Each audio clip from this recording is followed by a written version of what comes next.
Hello and welcome to Sunday Talk, a sacred space in which we discuss wide range of issues regarding faith matters. At the center of Christianity is social justice. A Christian social belief that all of humanity is created equal. On this show, we discuss faith and justice issues regarding the state of affairs of the world and the church in particular. In this edition of our show today, we have a Methodist bishop coming out of the United States. And later in the show, we go to South Africa to talk with two distinguished guests from Cape Town and Johannesburg about the South African Faith and Family Institute. What a beautiful way to begin today, our show. Welcome from Cape to Cairo, from Johannesburg to Washington, D.C., from Washington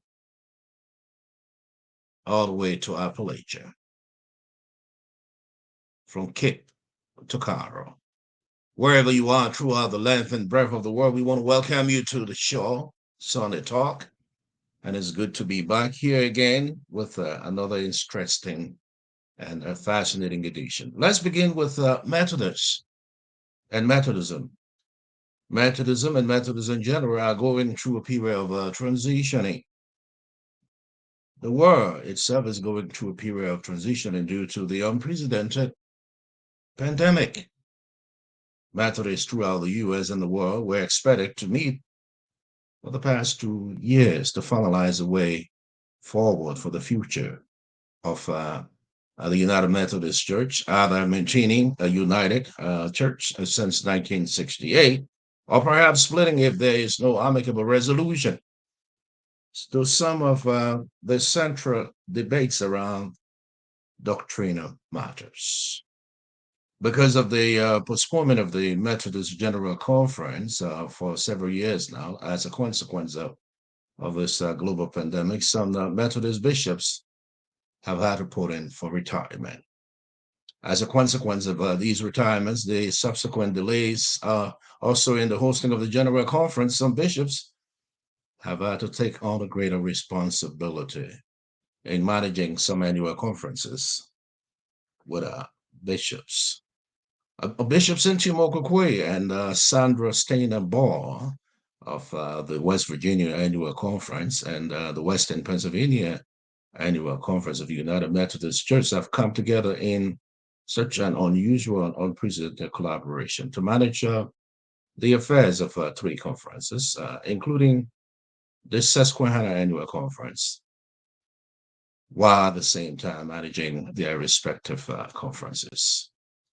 Some time ago, I had the distinguished honor and a privilege to sit with Bishop Koikoi for a frank and a deliberative conversation on this model of leadership. Here are excerpts from our conversation. Stay tuned. It is my expectation that God will continue to wrestle with us as God has in the past, and that the continuing United Methodist Church will be one that relishes its diversity while it is anchored in Jesus the Christ. It is my expectation that we will continue to be a global church with congregations that are liturgical and contemporary, congregations that are charismatic and evangelical, congregations that are socially active and urban and rural and small and large, congregations that have ministries in all aspects and segments of our society.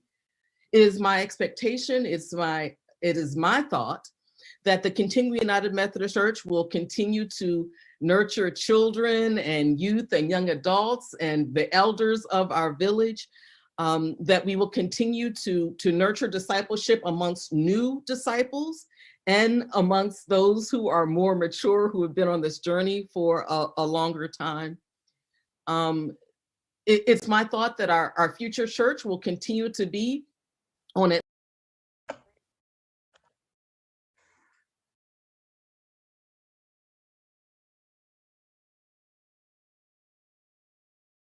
Continents, and that we might even expand to include more. It's my thought that we will continue to be comprised of many different cultures and many different languages, that we will be a communion of different races, ethnicities, of different cultures and perspectives, all united by the Holy Spirit and anchored in Jesus the Christ. While we are driven by the mission of Christ, bearing witness to the unmerited grace that changes our lives and transforms communities. It is my thought that we will be a denomination, we will continue to be, but also we will intentionally become more of a denomination that is nimble and flexible, decentralized, and allows folks to contextualize ministry in their settings. So that's my thought about the continuing United Methodist Church. Well, thank you, Bishop, for that response. And my next question is probably just a follow-up in reference to what you have just stated. Methodist Bishop Cynthia Moore-Koikoi, speaking to us on the vision of the continuing United Methodist Church. If you just join us, it's good to be with you wherever you are throughout the length and breadth of the United States. We want to welcome you to Sunday Talk. Those of you who are watching us globally, we want to use this opportunity to say a big welcome. Welcome to the show. That was Methodist Bishop Cynthia Moore-Koikoi of the Western Pennsylvania Annual Conference of the United Methodist Church, speaking to us recently in an exclusive interview. This is Sunday Talk on the Christian Vision Broadcasting Network. Sunday Talk is designed for you and with you in mind. Coming up next, a conversation with the South African Faith and Family Institute. We call them for short, SAFFI. We're going to be going to Johannesburg and Cape Town in just a little bit. Let's speak with Dr. Elizabeth H. Petersen. Dr. Elizabeth H. Petersen is the executive director of this noble organization, creating a sacred space for faith families in South Africa, and of course, the African continent in general. With Dr. Elizabeth and one of our board members who is currently coming to us from Johannesburg, South Africa. Excerpts from our engagement.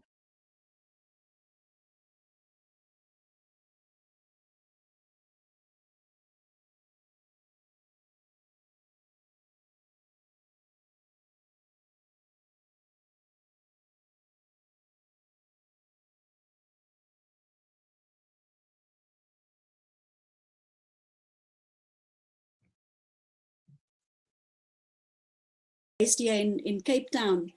And I think there I've seen and witnessed how women flee for their lives, and many of these children don't even know what it is to witness a healthy man, because the women would come and they're either pregnant or they are women with young children. And I think that whole experience have really further refined for me the urgency of this work. Because Elizabeth H.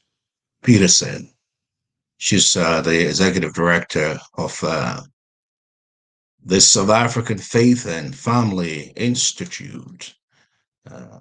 Just an excerpt there, but I'm going to let her introduce herself.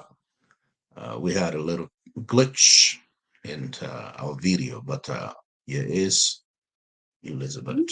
And I am the founder and the executive director of the South African Faith and Family Institute. Our office is based in Cape Town, but the work reaches, much further than just Cape Town, South Africa. Thank you. Welcome to the show. And let me go to my second guest. He will introduce himself. Good day. Welcome, sir. Thank you so much, Rev Zaizai. It's Zukisa Fumba. I am the ordained minister in the Methodist Church of Southern Africa. I am currently stationed here in Highveld in the Swatini district, serving in Benoni Circuit, in the local congregation called Northfield Methodist Church. I've been here in Johannesburg for the past almost 2 years. I was serving before in Cape Town, and I am joining this podcast in my personal capacity as the minister here in the Methodist Church. I am the district gender desk convener here in my district here in Highveld in the Swatini. And I also voluntarily serve at the board of SAFFI, work with Elizabeth as one of the board members there in the board. Thank you so much for the opportunity.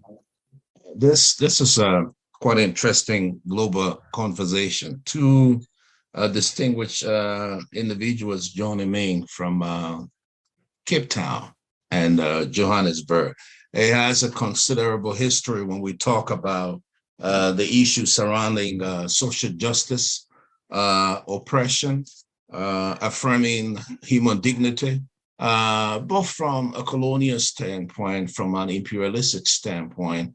But we will get to navigate those threads as we go along. The South African Faith and Family Institute. Elizabeth, you've done considerable work in this particular area of social work. Let's begin as a preliminary question for the benefit of our listeners and our viewers. How did it all come about? SAFFI, as it has become to be known now. Take us back. It's a very long story, which I obviously will not go into. Folk can actually check our website also to read up a little bit more and so forth. But, in short, to say that I think I've known for a very long time that I'm supposed to work with men who abuse their intimate partners and also with religious leaders from various faith traditions. And I think the whole area of working on the faith dimension of gender-based violence in intimate relationships and families also stem from, I guess, my growing up. I've never seen my dad use violence or abuse or shaming or any of that thing, that sort with my mother or with any of us as his children. And I'm one of 9 children. So growing up in a difficult circumstances, as most of you would know, in South Africa under apartheid, Black people going through all sorts of dehumanizing experiences. But in the midst of all of that, I've never seen my dad use violence or abuse.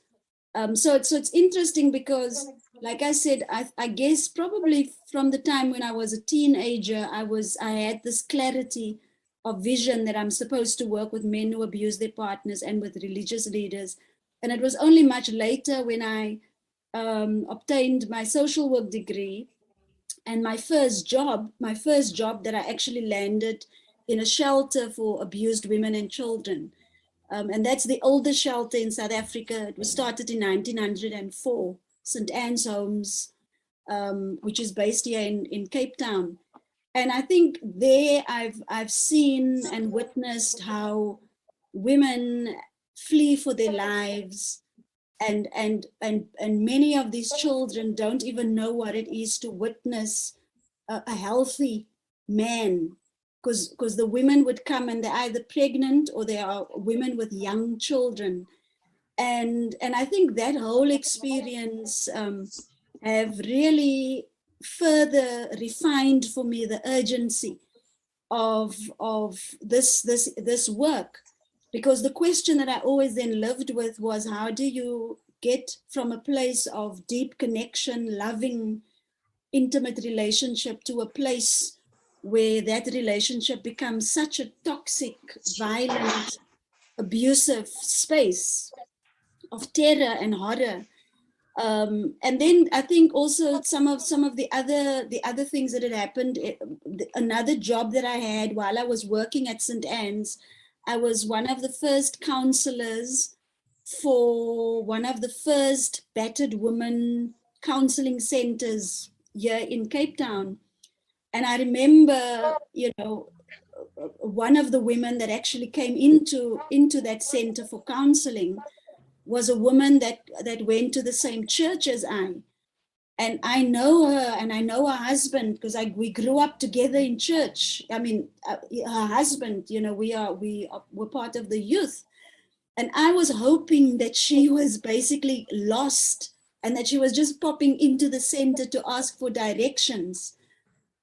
Because I did not want to know that, that there was any violence or abuse that she was experiencing. Only, of course, to discover that she actually did come to the center because she needed counseling. And there I had to sit, being the only counselor, I literally had to sit and listen to all the horrible things that my friend, who was a man of faith, have been doing to this woman. And but there's also countless stories afterwards, that I've had, close friends in the church, men who have been abusing their wives, men, some of them were faith leaders. Sometimes the church knew about them, but the church didn't know what, or kind of either tried to ignore the issue. And so, and only when there's, infidelity, only when he finally, it's discovered that he has an affair outside of the marriage, then almost permission is given for the woman to divorce him. And so there's that. But then on top of that, I think afterwards I've also realized that I probably need to do some research. So my master's research focused on challenges that clergy face in addressing domestic violence.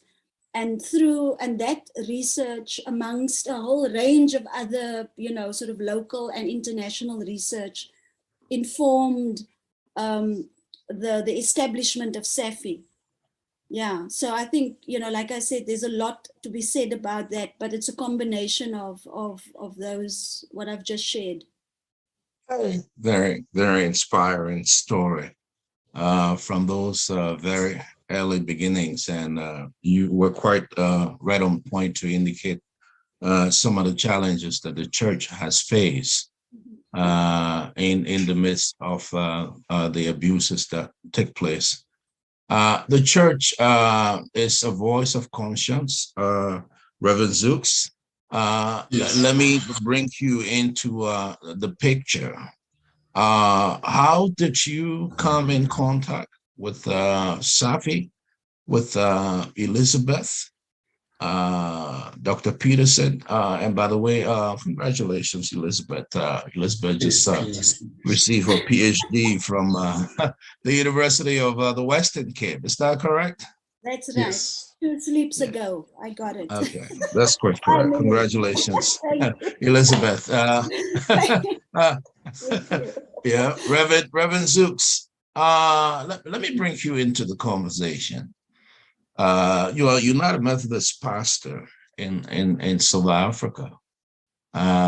SAFFI is doing a considerable work of justice, not only in South Africa, in other parts of the world, Elizabeth will get to talk to us as we progress into this program.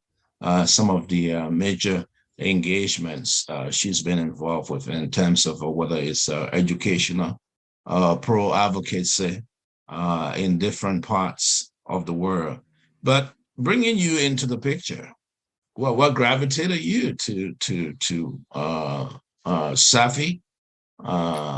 And you as a Methodist pastor, those challenging conversations pastors must have with their congregants, with their followers, with their parishioners. Talk to us a little bit as we begin this very interesting and fascinating conversation about SAFFI, its work in South Africa and other parts of the world. Thank you so much, Rev, for the opportunity. I am the minister in the Methodist Church of Southern Africa. Okay. Southern Africa. Yeah. Yes, not South Africa. South Africa being part of it as well. Okay. So in the whole southern region here in Africa. So that's our connection. So it's not only South Africa. I just wanted to highlight that. Okay. Are you strategically with the church in the Swaziland region?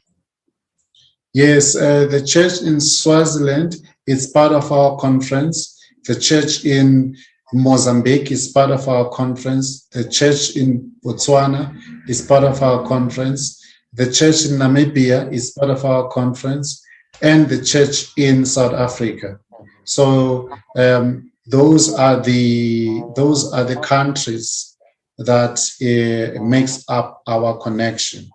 So it's those countries around in the Southern Africa. That's wonderful. And talk to us how you gravitated. We thank you. Thank you so much. Thank you. It is not too long ago, but it was in 2015 when myself and other Methodist ministers outside the bishop's office in Cape Town, that it was on a Saturday and there were women ministers who gathered on that morning for a meeting. And I was still fresh from seminary then. I wanted to find out as to why are we not part of the conversation? And I was told that there is a conversation about women's issues. I'm not sure the echo, whether it's coming from me or where does it come from. There seemed to be an echo, but I can continue if it's not disturbing you. No, not at all. Please do. Oh, thank you so much. And so I was so inquisitive. I said, I'm the minister. I want to know what is going on. And little did I know that there was a transformative work that was taking place of gender. You know, it happened to be one of our ministers. It was all ladies gathered there. And my interest began from that Saturday after attending the meeting, or rather, while attending the meeting, and in several meetings afterwards, I was asked, Zooks, you are going to be our secretary, you're going to be our scribe. And it was a life-giving and refreshing moment for me to get to learn about gender dynamics and complexities and the difficulties about gender within the church specifically. And it was just a year before in the Methodist Church, we celebrated 40 years, only 40 years since women have been accepted into the order of presbyters and ordained. And so I think it was the following year whereby SAFFI was invited by our bishop then, Reverend Michelle Hanstott, in one of our synods that I get to know about SAFFI. And I read about SAFFI, and there was two representatives that I got to know at a distance. Elizabeth, and back then she is currently a doctor as well, Megan Robertson. So I got to know about the work of SAFFI and the work that was very much at the level of people and dealing with clergy, religious leaders, empowering and strengthening religious leaders to deal with this kind of work that even here in church, we don't know how to do the ministry that are life-giving, specifically with focus on gender and all its complexities and harmfulness and how it can bring life to homes, households, as Elizabeth spoke about the intimate partner relationship to actually make families flourish, out of doing this kind of work. And so later in the years, I got to know Elizabeth as I attended general meeting of SAFFI and the work of SAFFI. So the relationship began to a point that they risked so much to ask me to be one of the board members. And it's been quite a privilege for me, as a minister in the local congregation, having to work with organizations like SAFFI to empower myself, empowering the community. That's the voice of Reverend Zukisa Fumba, coming all the way out of South Africa, Johannesburg, to be exact. Earlier, you heard the voice of Dr. Elizabeth Petersen out of Cape Town, South Africa. First, we listened to Methodist Bishop, Bishop Cynthia Moore-Koikoi, who happens to be the current bishop of the Western Pennsylvania Annual Conference of the United Methodist Church, as well as Susquehanna, talking about the arrangement that brought in two bishops, Bishop Sandra Stina Ball and Bishop Koikoi, to collaborate in managing the Susquehanna Annual Conference of the United Methodist Church. The three conferences coming together in this particular tripartite arrangement in the midst of COVID and all of the challenges associated with it. I want to thank you so much for being a part of Sunday Talk this week. When it's Sunday Talk is of issues that we bring to you, relevant issues of faith. We come here each week trying to give you insights on a wide range of topics. And what a way to say thank you so much for being a part of the program this week. Our guests have been Bishop Cynthia Moore-Koikoi from the Western Pennsylvania Annual Conference and that of the Susquehanna Conferences of the United Methodist Church. Dr. Elizabeth H. Petersen, Executive Director of the South African Faith and Family Institute. Its acronym is SAFFI. And of course, Reverend Zukisa Fumba, a board member of SAFFI and a Methodist minister in the South African Methodist, United Methodist Church, coming all the way there from Joburg in South Africa.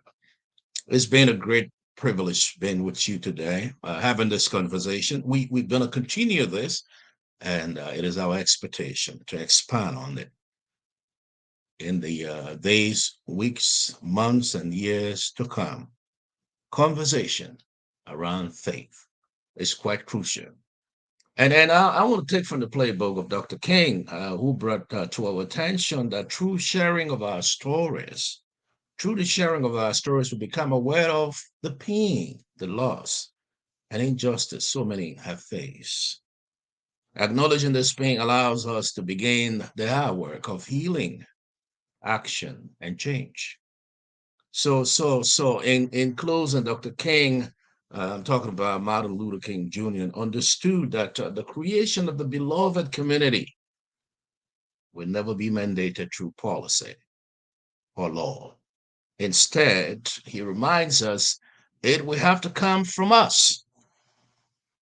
everyday citizens taking action together, side by side. That's a word of caution for you today. I want to thank you so much for being a part of this particular presentation of our show.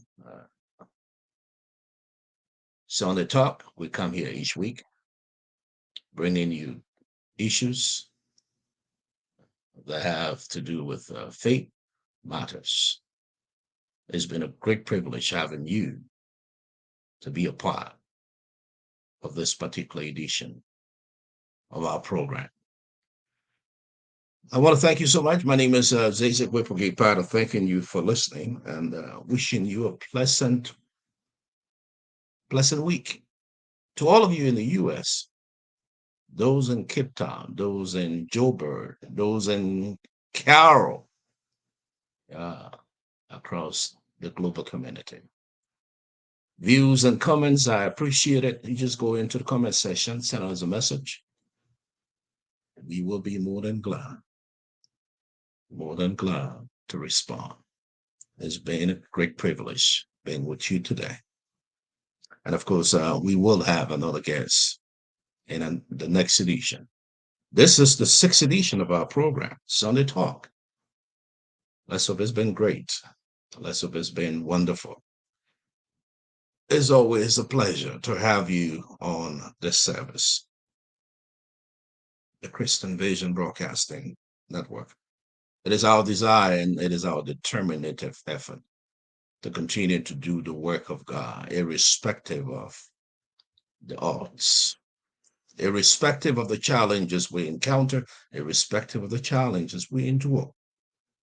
God willing, we'll be back again. Until next time. So long. Take care. God bless. Bye-bye.